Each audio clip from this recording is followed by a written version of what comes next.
Bismillahirrahmanirrahim. Assalamualaikum warahmatullahi wabarakatuh. Asyhadu an la ilaha illallah, asyhadu anna Muhammad Rasulullah.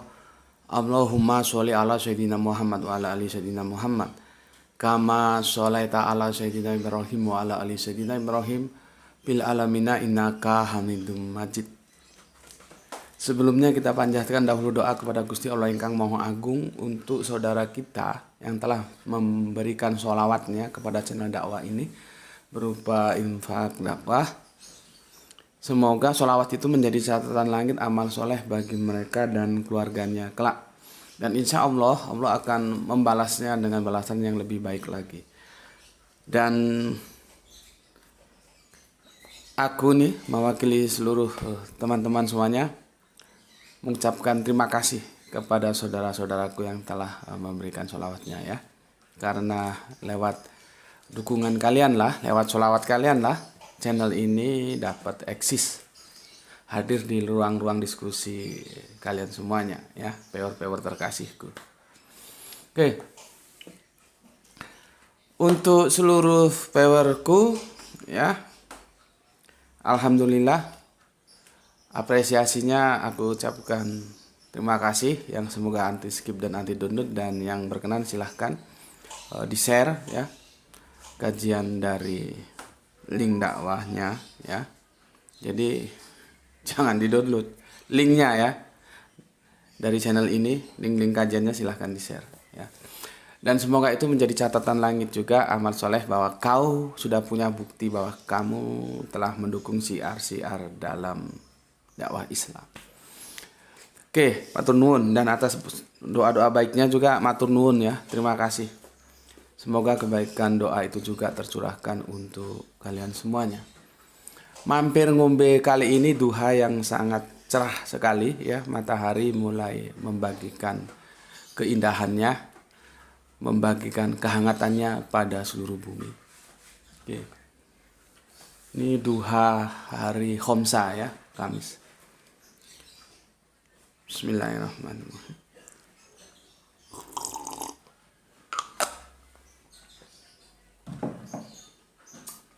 Mampir ngombe kita kali ini itu di request oleh saudara kita. Dia requestnya justru lewat lewat Facebook. Ambilin kertas ya.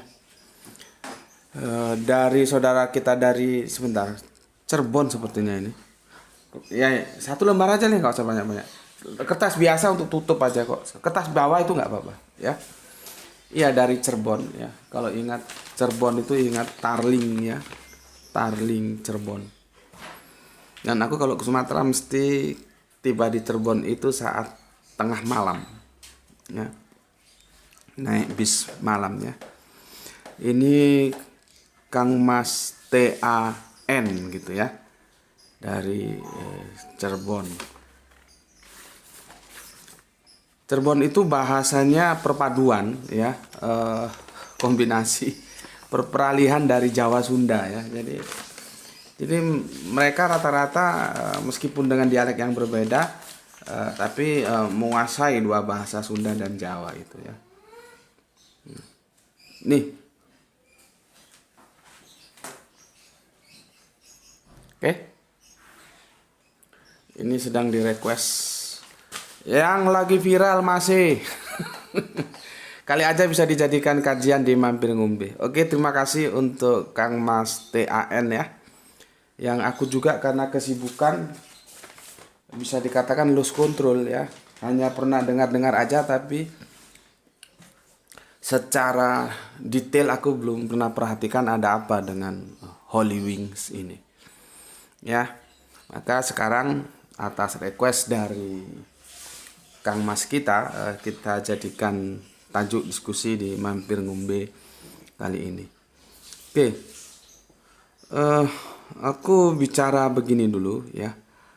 Tajuknya adalah usut tuntas Holy Wings, penista Nabi Muhammad dan Bunda Maria.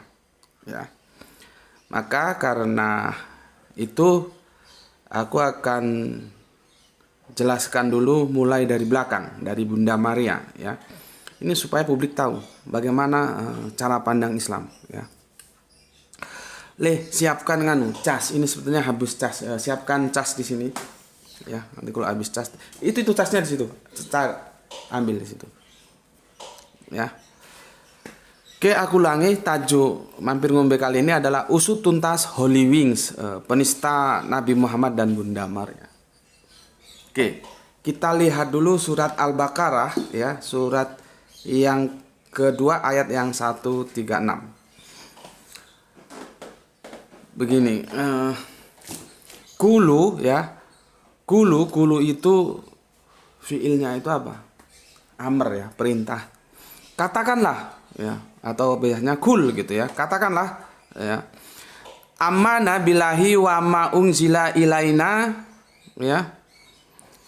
Unzila ilaina wa ma unzila ila Ibrahim wa Ismail wa Ishak wa Yakub wal asbati wa ma utia Musa wa Isa wa ma utia nabiyun mir rabbihim la nufariku baina adim minhum wa nahnu lahu muslimun. Itu original teksnya berbunyi begitu ya. Kemudian coba kita lihat terjemahannya. Katakanlah, jadi kul itu katakanlah ya. Maka kalau kita di pondok itu perintah yang paling banyak itu perintah apa gitu, sering guyonan di pondok itu anak-anak pondok. Maka yang paling banyak itu diperintahkan dalam Al-Quran itu untuk syiar, untuk dakwah. Ya. Kul, katakanlah, kul, katakanlah. Gitu. Kan berapa banyak pembukaan ayat itu diawali oleh kul. Bukan sholat, bukan puasa. Justru kul. Artinya katakanlah, artinya dakwahlah kamu, syiarlah kamu. Maka untuk teman-teman yang berkenan ikut mengambil bagian dalam aktivitas syiar dakwah Islam ya, meskipun hanya sekedar membagikan link saja ya dari kajian-kajian di channel ini, semoga itu menjadi catatan langit. Seperti yang aku bilang tadi, kamu sudah tercatat ya bahwa kamu ambil bagian dalam dakwah Islam gitu. Dan itu penting karena semua itu lewat pintu dakwah dulu, pintu syiar, pintu penyampaian ya. Makanya di Al-Qur'an itu banyak sekali perintah kul ya. Termasuk surat ini diawali dengan kul ya. Katakanlah, kami beriman kepada Allah dan kepada yang diturunkan kepada kami dan kepada apa yang diturunkan kepada Ibrahim, Ismail, Ishak, Yakub dan anak cucunya, dan kepada apa yang diberikan kepada Musa dan Isa serta kepada yang diberikan kepada nabi-nabi dari Tuhan mereka. Kami tidak membeda-bedakan seorang pun di antara mereka dan kami berserah diri kepadanya. Artinya semua itu kami hormati. Tidak ada membeda-bedakan antara nabi ini, nabi itu, antara yang ini, yang itu, tidak. Sampai anak cucunya kami hormati. Ya. Ini pahami dulu. Lalu kita masuk ke hadis. Itu tadi adalah surat Al-Baqarah surat 2 ayat 136. Hadis ini jalurnya dari Ahmad ya, dari Pak Ahmad. Gini Kanjeng Nabi ngendikan. Kanjeng Nabi ngendikan itu berucap gini ya. Dalam bahasa Jawa ngendikan itu kromo inggil, bahasa tingkat tinggi ya. Rasulullah berucap atau Kanjeng Nabi ngendikan, sebaik-baik wanita di alam semesta ada 4 orang. Mereka adalah Maryam binti Imran ya. Kemudian Aisyah binti Muzahim, istri Fir'aun. Kemudian Khadijah, baru masuk Fatimah. Khadijah itu istri pertama Kanjeng Nabi dan Fatimah putri Kanjeng Nabi. Itu wanita-wanita yang sudah dinyatakan terbaik ya. Sebaik-baik wanita ini ada 4 ini dalam eranya masing-masing tentu ya. Karena mereka hidup dalam era atau tempus delikti yang berbeda-beda. Itu jelas dikatakan Maryam binti Imran. Kanjeng Nabi Muhammad mengatakan Maryam binti Imran dalam hadis riwayat Pak Ahmad. Ya, Maryam binti Imran. Terus kita lihat di Quran surat Imran ya, ayat yang ke-35, surat ketiga ya. Sesungguhnya Allah Ta'ala memilih Adam, Nuh, Ibrahim dan keluarga Imran melebihi segala umat. Dan ini harus dipahami dalam tempus yang berbeda ya. Kalau itu biasanya diterjemahkan pada eranya masing-masing atau dalam tempus yang berbeda. Jadi tempus deliktinya beda-beda ya. Aku ulangi, keluarga Imran. Imran itu kalau dalam perspektif literasi kekristenan itu Yoakim ya. Kalau di Islam disebutnya Imran, keluarga Imran. Siapa Imran itu? Imran itu adalah istrinya Ibu Hana yang nanti melahirkan Bunda Maryam. Bunda Maryam itu siapa? Bundanya Kanjeng Nabi Isa atau kalau teman-teman Kristen Yesus Kristus. Jadi Bunda Maryam ini adalah sangat dihormati di dalam Islam. Karena kami tidak boleh membeda-bedakan. Sangat kami memberikan hormat kepada Bunda Maryam. Sampai Nabi Muhammad saja memberikan garansi seperti itu. Ya, jadi ini wanita suci. Begitu juga tentunya dalam perspektif saudara ke Kristen atau dalam perspektif kekristenan tentunya begitu ya.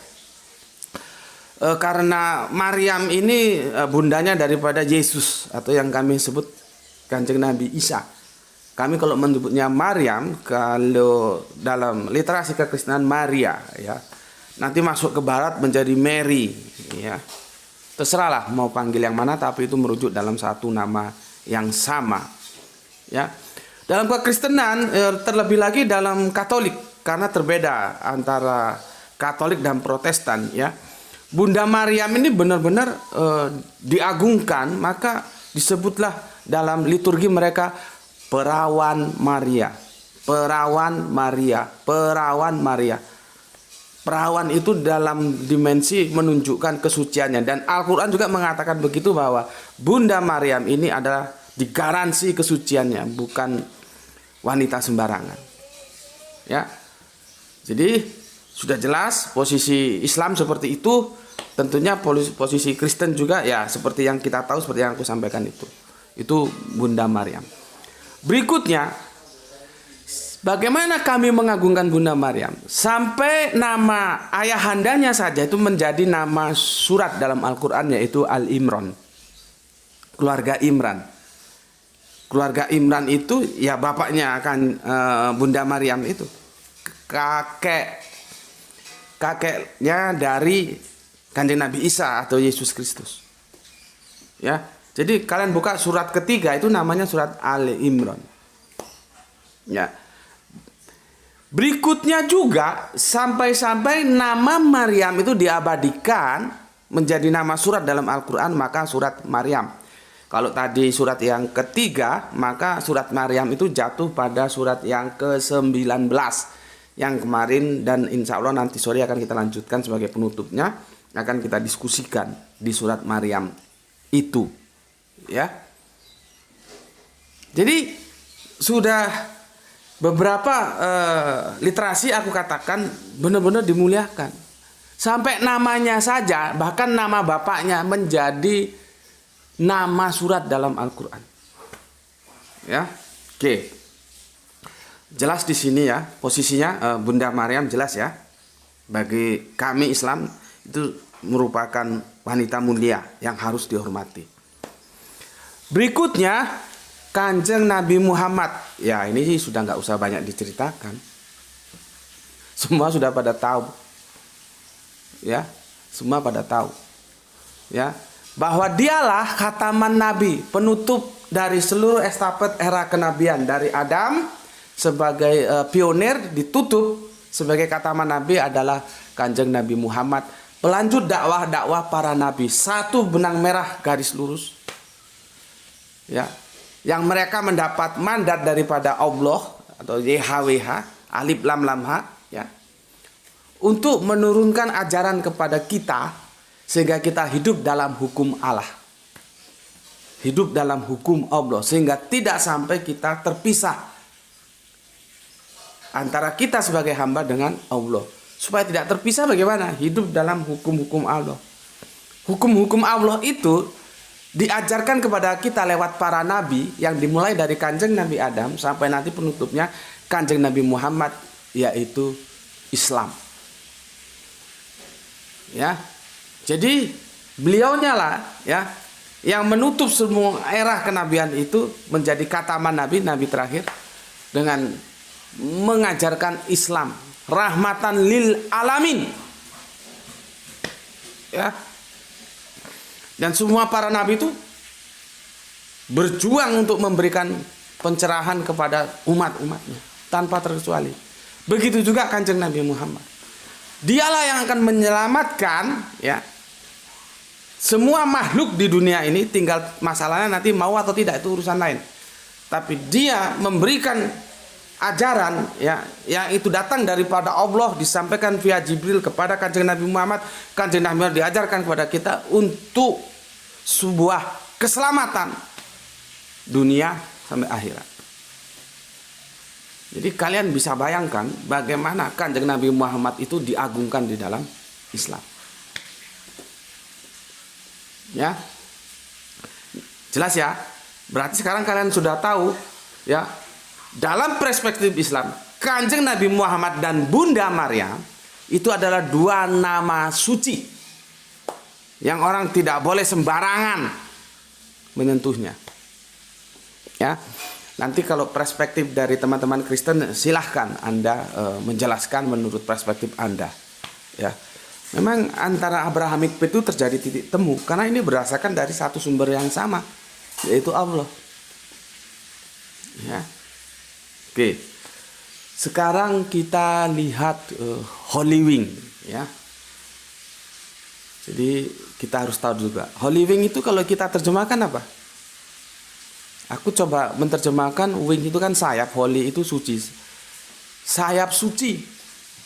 Gue juga kagak ngerti sucinya di mana ini sayap. Ya, di mana ini sayap?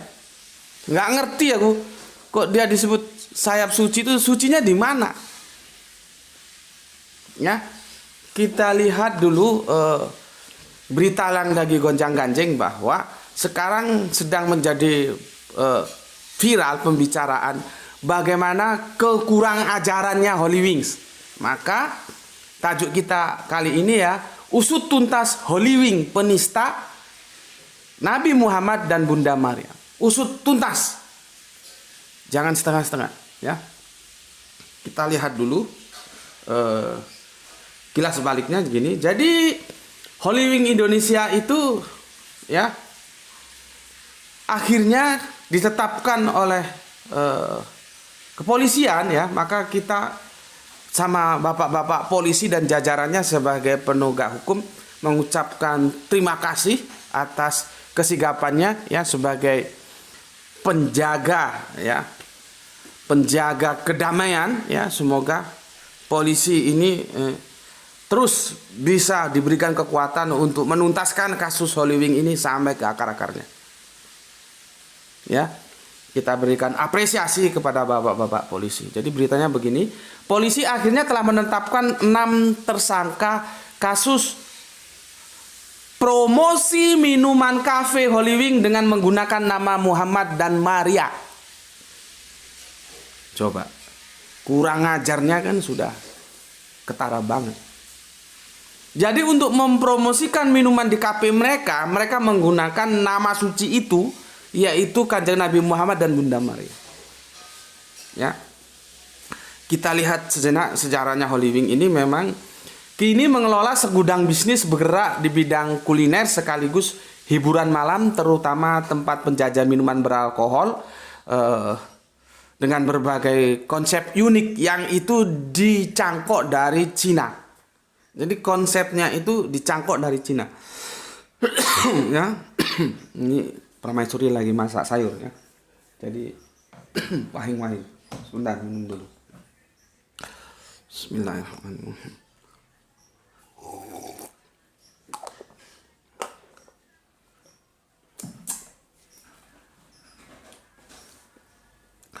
Oke, kita lanjut ya. Jadi konsepnya itu diambil dari Cina. Yang awalnya sih penggagasnya ini sudah pernah bisnis apa itu nasi goreng gitu, tapi cuman bertahan 3 tahun, akhirnya gurung tikal ya. Nggak tahu pas dia sekolah di Cina sana atau gimana, benang merahnya tiba-tiba dia mengambil atau mencangkok konsep barbar atau klub malam di Cina sana, dibawalah ke Indonesia, maka dibikinlah atau didirikanlah yang namanya Holy Wings itu.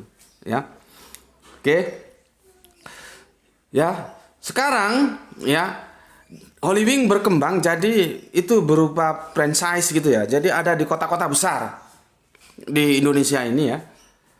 Menurut berita sih paling tidak ini sudah ada berapa ini? 30 cabang ya. 30 cabang ya. Memiliki sekitar 30 cabang yang tersebar di berbagai kota di Indonesia ya. Oke. Artinya apa? Secara bisnis meskipun pertumbuhannya itu sedikit terseok-seok, akhirnya dia booming. Ya, Holy Wing ini booming sampai-sampai karena begitu menjanjikan ya. Itu menggoda dua pesohor ya, dua pesohor, yang satunya pengacara beken ya. Dua pesohor ini ya yang sangat kondang, satunya pengacara beken dan satunya nggak tahu apa dibilang artis atau apa juga nggak tahu ini ya. Artinya dua mereka itu yang merupakan pesohor itu punya saham di sini di Holy Wing ini. Ya. Di Holy Wing ini. Itu sekilas tentang Holy Wing ya. Tapi yang perlu menjadi titik diskusi kita adalah mereka mempromosikan minuman KP Holy Wing dengan menggunakan nama Kanjeng Nabi Muhammad dan Bunda Maria. Ini yang tidak bisa kita terima. Ya. Kita tidak bisa terima. Bayangkan di negara yang mayoritas Islam dia berani begitu itu loh. Coba. Dia tidak tahu sejarah bahwa negeri ini itu termerdekakan berkat perjuangan para tokoh-tokoh pejuang kita yang itu ulama. Yang notabene orang-orang yang punya agama. Yang notabene Islam. Tanpa kita juga harus melupakan pejuang-pejuang dari saudara-saudara kita dari Hindu, Buddha, Kristen dan lain sebagainya. Ya, mulai kalau kita lihat Serikat Dagang Islam sampai nanti berdiri Partai Islam itu dalam kerangka berhadapan dengan bajingan Belanda yang jajah negeri kita. Jadi negeri ini tidak bisa dipisahkan dari peran ulama. Dan mayoritas ya, negeri ini adalah Islam. Di negeri yang mayoritas Islam, di negeri yang itu dibangun atas dasar perjuangan mata, air mata, darah, nyawa, waktu yang dipelopori oleh para ulama, dia berani begitu itu loh. Bukan main. Bukan main, ya. Kenapa nggak pakai nama lain? Bukan main ya. Tapi aku minta umat Islam tetap ayo kita bareng-bareng semuanya ya. Sesuai dengan kapasitas dan kemampuan kita masing-masing, tunjukkan tanda tidak terima kita, tanda kita tidak bisa menerima perlakuan mereka yang menghina dua nama suci, yaitu Kanjeng Nabi Muhammad dan Maria. Bayangkan nama mereka digunakan promosi untuk minuman di daerah yang begituan. Apa nggak ada nama lain? Terus apa? Ini maunya apa? Ini negeri yang mayoritas Islam, yang negeri ini dibangun oleh darah-darah ulama kita. Coba kan bukan main beraninya ini orang. Maka semoga para stakeholder negeri ini ya, MUI, bapak-bapak polisi, DPR-nya juga harus turun tangan untuk mengendorse, mendukung semua yang telah dikerjakan atau dilakukan dengan baik oleh bapak-bapak polisi ini. Kita dorong ini harus diselesaikan tuntas. Manajemen, sekarang kita berbicara manajemen.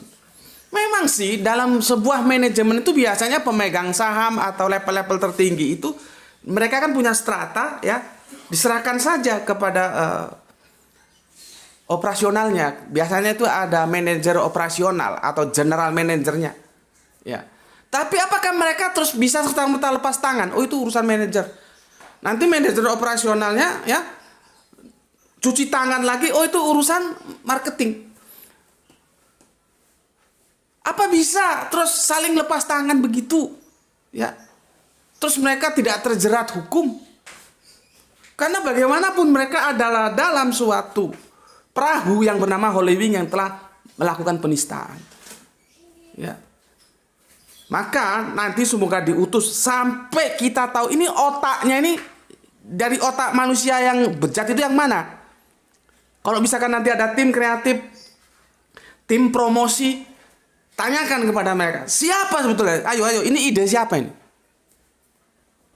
Jadi umat merasa puas dengan kerja bapak-bapak polisi, hukum itu bisa tegak. Oh, kita tahu ini bajingan ini yang kurang ajar ini, yang menista ini.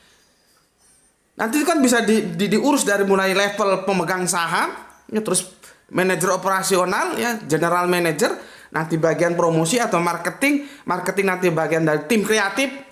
Biasanya ini nanti jatuhnya di tim marketingnya kerjasama dengan tim kreatif. Kreatornya siapa ini? Kalau manusia kita harus tahu manusia itu siapa dan namanya siapa dan apa maunya harus dicari. Karena tidak menutup kemungkinan di balik manusia bejat ini ada sesuatu lagi kekuatan yang mengendorse dia. Yuk bikin gini. Jadi ini seperti mau coba-coba terhadap umat Islam. Kalau umat Islam diginiin gimana ya? Makanya kita jangan diam. Tunjukkan bagaimana kita tidak bisa mereka ganggu semau-maunya untuk menghinakan orang-orang yang kita sucikan, yaitu Kanjeng Nabi Muhammad dan Bunda Maria. Kecintaanmu terhadap dua nama suci itu harus kita tunjukkan. Ya, kita mengendorse, mendukung, mendorong semua stakeholder, ya, duduk bareng untuk menusut ini tuntas, supaya kita tahu duduk permasalahannya. Ini otaknya ini ada di mana ini? Dengan sebuah harapan tentunya jangan sampai terulang lagi. Ini negeri mayoritas Islam loh, yang didirikan lewat perjuangan para sesepuh-sepuh kita yang notabene ulama. Dia berani begitu. Coba, ini manusia ini otaknya itu isinya apa ya? Ya, mari kita dukung. Ya, semoga kasus ini akan dituntaskan sehingga tidak ada lagi penistaan-penistaan seperti ini. Itu dari aku. Ya, aku minta sesuai dengan kapasitas dan kemampuan kalian masing-masing. Ayo kita endorse supaya kasus ini bisa diselesaikan sampai tuntas. Jangan ada lagi penghinaan-penghinaan terhadap sosok-sosok yang kita agungkan. Itu dari aku ya. Dan untuk semua teman-temanku aku ucapkan semoga mendapatkan rezeki yang barokah, kesehatan yang prima, sehingga kita bisa melanjutkan kajian-kajian kita sebagaimana waktu-waktu yang lalu. Insya Allah nanti petang kita lanjutkan kajian kita tentang surat Maryam yang kemarin sedang kita bahas. Dan insya Allah nanti sore akan menjadi the last episode, jadi episode terakhir sebagai penutup ya. Sehingga kita tahu duduk permasalahannya, apakah ada bayi bisa ngomong itu. Oke, sampai di sini dulu ya. Pesanku sekali lagi, jangan lupa lakukan apa yang bisa kamu lakukan sebagai bentuk pembelaanmu terhadap nama-nama yang kita muliakan itu. Ya, Kanjeng Nabi Muhammad dan Bunda Maryam. Sekarang kan lagi terbuka dunia informasi ya, entah lewat Facebookmu, entah lewat WA-mu, entah lewat, aku nggak ngerti sih Instagram, aku ngertinya Facebook sama WA doang. Instagram terus apa namanya itu yang TikTok atau apa-apalah, nggak tahu, kalian lebih pintar. Tunjukkan ya pembelaanmu kepada dua nama yang kita agungkan ini, dan tunjukkan supaya kamu meminta Holy Wing itu, bajingan itu diusut tuntas sampai ke akar-akarnya. Oke, sampai di sini dulu. Bismillahirrahmanirrahim. Alhamdulillahirabbil alamin.